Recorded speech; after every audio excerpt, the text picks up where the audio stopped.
Hello, నేను విశ్వేశ్వరరావు. ఆంధ్రప్రదేశ్ ముఖ్యమంత్రి చంద్రబాబు నాయుడు గారు గతానికంటే భిన్నంగా వ్యవహరిస్తూ ఉన్నారా, ఆయన మారినటువంటి లీడర్గా కనిపిస్తున్నారా అనేటువంటి క్వశ్చన్లు వేసుకుంటే, ఆయన తాజాగా తీసుకున్నటువంటి నిర్ణయం దాన్ని పరిగణలోకి తీసుకుంటే కొంత ఆయన మారినట్టు కనిపిస్తుంది అనేటువంటి భావం కలుగక మానదు. ఏ విషయంలో ఏ నిర్ణయం తీసుకున్నారు అని అంటే, ఆర్టీసీ విషయంలో, ఆర్టీసీ నియామకాల విషయంలో ఆయన చాలా రిలాక్సేషన్ ఇచ్చారు. మానవీయ కోణం నుంచి ఆలోచించి కారుణ్య నియామకాల విషయంలో చాలా ఫ్లెక్సిబుల్గా ఆయన నిర్ణయం తీసుకున్నారు. దాంతో జగన్మోహన్ రెడ్డి గారు గతంలో ఏవైతే నిబంధనలు పెట్టి కొంతమందికి అన్యాయం చేశారని చెప్పి వాళ్ళు భావిస్తున్నారో దానికి పరిష్కారం చూపుతూ చంద్రబాబు నాయుడు గారు ఇప్పుడు కారుణ్య నియామకాల విషయంలో కొంచెం బ్రాడ్గా ఆలోచించి కార్మికుల కుటుంబాలకు న్యాయం చేశారు అని చెప్పి కార్మిక వర్గాల్లో వినిపిస్తుంది. ఈ ఇన్సిడెంట్స్ చూస్తే కనుక చంద్రబాబు నాయుడు గారు మానవీయ కోణం నుంచి ఆయన ఆలోచిస్తున్నారు. గతంలో ఇంత సెన్సిటివ్గా ఆలోచించే వాళ్ళు కాదు, బట్ ఇప్పుడు చాలా సెన్సిటివ్గా ఆలోచిస్తున్నారు అనేటువంటి అభిప్రాయానికి రావడానికి ఇది ఒక నిర్ణయం మనకు ఉదాహరణగా కనిపిస్తుంది.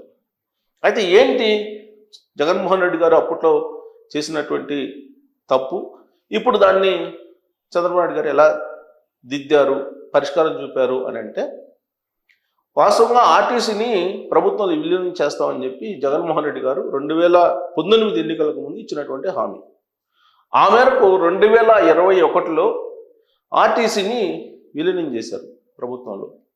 అయితే ఆర్టీసీని విలీనం చేశారంటే కాదు, ఆర్టీసీ కార్మికుల్ని, ఆర్టీసీ ఉద్యోగుల్ని విలీనం చేశారు. దానివల్ల బెనిఫిట్ పొందారంటే ఖచ్చితంగా పొందారు కొంతమేరకు కరోనా సమయంలో.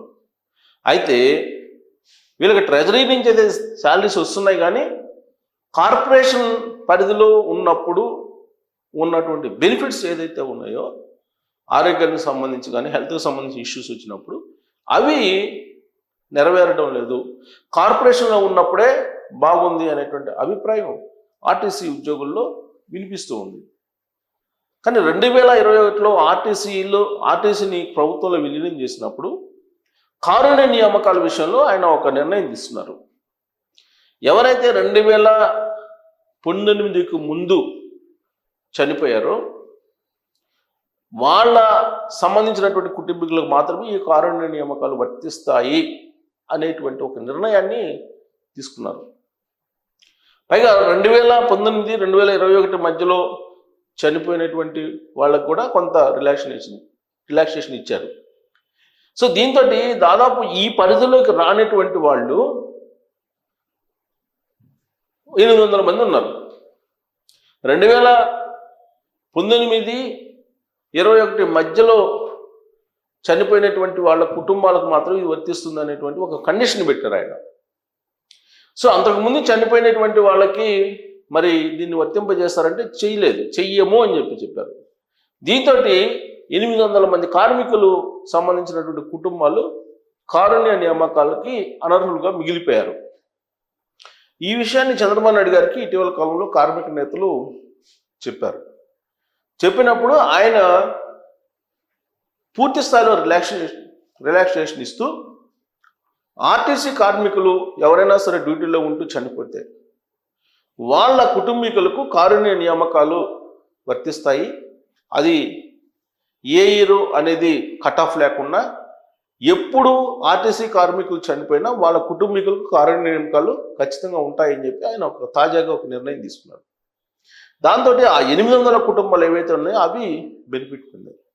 ఆ కారుణ్య నియామకాల్లో డ్రైవర్ పోస్టులు ఉన్నాయి, కండక్టర్ పోస్టులు ఉన్నాయి, టెక్నీషియన్స్ పోస్టులు ఉన్నాయి, ఇలా రకరకాల పోస్టులు ఉన్నాయి. అన్ని పోస్టుల్లో ఆ కుటుంబీకులు ఎవరైతే ఎలిజిబుల్ ఉంటారో ఆ ఎలిజిబిలిటీని గమనించి ఆ కుటుంబీకుల్లో ఉండేటువంటి వాళ్ళని నియమించాలి అనేటువంటి నిర్ణయం తీసుకున్నారు.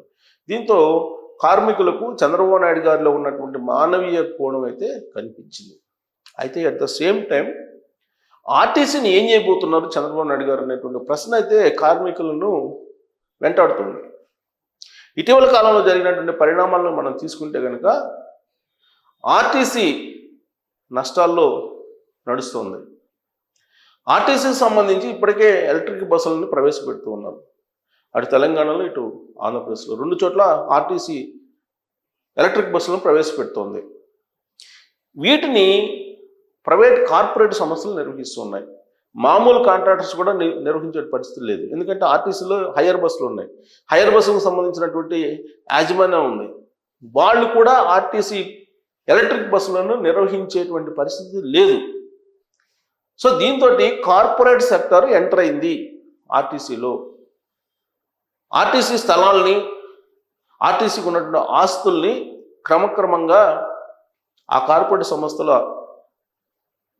ఆక్రమణలకు గురవుతున్నాయి, లేదంటే వాళ్ళ పరిధిలోకి వెళ్ళిపోతున్నాయి అనేటువంటి అభిప్రాయం ఇప్పుడు కార్మికుల్లో ఉంది. అటు తెలంగాణలో ఇటు ఆంధ్రప్రదేశ్లో 2 చోట్ల అది ఉంది. పైగా ఇప్పుడు ప్రైవేట్ సంస్థలు ఆర్టీసీ ఎలక్ట్రిక్ బస్సును ప్రవేశపెట్టిన తర్వాత చాలా తక్కువ ఛార్జీలకి గమ్యస్థానాలకు చేరుస్తున్నారు. దీంతో ఆర్టీసీలో ఆక్యుపెన్సీ రేటు పడిపోయింది. ఫలితంగా భారీ నష్టాలు చవిచూస్తూ ఉన్నాయి. సాధారణంగా ఆర్టీసీ వాళ్ళ లెక్కల ప్రకారం హైదరాబాద్ నుంచి విజయవాడ వెళ్ళే వాటి ఆక్యుపెన్సీ రేటు ఎక్కువగా ఉంది. దాదాపు 90 పైన ఆక్యుపెన్సీ ఉంది, 90% పైన ఆక్యుపెన్సీ ఉంది. కానీ ఇప్పుడు ఫ్రెష్ లాంటి ఎలక్ట్రిక్ బస్సులు, ఫ్లెక్సీ లాంటి ఎలక్ట్రిక్ బస్సులు వచ్చిన తర్వాత వాటి ఆక్యుపెన్సీ రేటు దాదాపు 60 to 70 అక్కడ ఆ పరిధిలో ఉంది. సో దీంతో భారీ నష్టాలు ఆంధ్రప్రదేశ్ ఆర్టీసీకి వస్తున్నాయి. ఇక తెలంగాణకు వచ్చేటప్పటికి తెలంగాణలో ఈవీ బస్సులు, ఎలక్ట్రిక్ బస్సులు పెద్ద ఎత్తున విచ్చలుడిగా వచ్చేస్తున్నాయి. ఆల్రెడీ ఇప్పటికే మొత్తం 2 టైర్ సిటీలకు కూడా వచ్చేసాయి, 2 టౌన్లకు కూడా వచ్చేసాయి. దీంతో సాంప్రదాయ ఇంధనాలతో నడిచేటువంటి బస్సులు, దాంట్లో పనిచేసేటువంటి కార్మికులు అయోమయానికి గురవుతున్నారు. అసలు ఇప్పటికే ఆర్టీసీలో హయ్యర్ బస్సులతో 50% రూట్లు వెళ్ళిపోయినాయి. రిమైనింగ్ వాటిలో సాంప్రదాయ ఇంధనాలతో నడిచిన బస్సులతోటి ప్రయాణికులు చేరవేస్తున్నారు. కార్మికులు రాబోయేటువంటి రోడ్డును బయట ప్రమాదం ఉంది అనేటువంటి ఆందోళన ఉంది. ఎందుకంటే రిక్రూట్మెంట్ లేదు, గత కొన్నేళ్ళుగా రిక్రూట్మెంట్ లేదు ఆర్టీసీలో. ఇలాంటి పరిస్థితుల్లో రిక్రూట్మెంట్ చేయకుండా ఈ ఈవీ బస్సులని, ఎలక్ట్రిక్ బస్సులను ప్రవేశపెడుతున్నారంటే రాబోయేటువంటి రోజుల్లో అసలు ఆర్టీసీలే ఉండవు, ఆర్టీసీ బస్సులే ఉండేటువంటి అవకాశం లేదు అనేటువంటి అభిప్రాయం బలంగా కార్మికుల్లోకి వెళ్ళింది. అందుకే సమ్మె కూడా ప్లాన్ చేస్తున్నారు. సమ్మె నోటీసు ఇవ్వడానికి కూడా సిద్ధమవుతున్నారు తెలంగాణలో. సేమ్ అదే పరిస్థితి ఆంధ్రప్రదేశ్లో కూడా ఉండేటువంటి అవకాశం ఉంది. ఇలాంటి పరిస్థితుల్లో చంద్రబాబు నాయుడు గారు కార్మికులకు ఏం న్యాయం చేస్తారు అనే దాని మీద చర్చ జరుగుతుంది. ఇప్పటికీ కారుణ్య నియామకాల విషయంలో మాత్రం మానవీయ కోణం నుంచి ఆయన ఆలోచించారు. మరి ఆర్టీసీలో ఎలక్ట్రిక్ బస్సులు ప్రవేశపెట్టి దాని కారణంగా వచ్చేటువంటి దుష్పరిణామాలు ఏవైతే ఉన్నాయో వాటిని ఎలా అధిగమిస్తారు చంద్రబాబు నాయుడు గారు, వాటికి ఎలాంటి పరిష్కారం చూపిస్తారు అనే దాని మీద చాలా విస్తృతంగా చర్చ జరుగుతుంది. మరి ఆర్టీసీని కంప్లీట్గా ప్రైవేటీకరణ చేయాలా, లేదంటే ఎలక్ట్రిక్ బస్సులని ఆర్టీసీనే కొనుగోలు చేసి రూట్లలో తిప్పాలా? అలాంటి ఆర్థిక పరిస్థితి ఆంధ్రప్రదేశ్ ప్రభుత్వానికి ఉందా అంటే లేదు. మరి ఇలాంటి పరిస్థితులు ఏం చేయాలి అనే దాని మీద కామెంట్ రూపంలో మీ అభిప్రాయం తెలియజేయచ్చు. Thank you very much.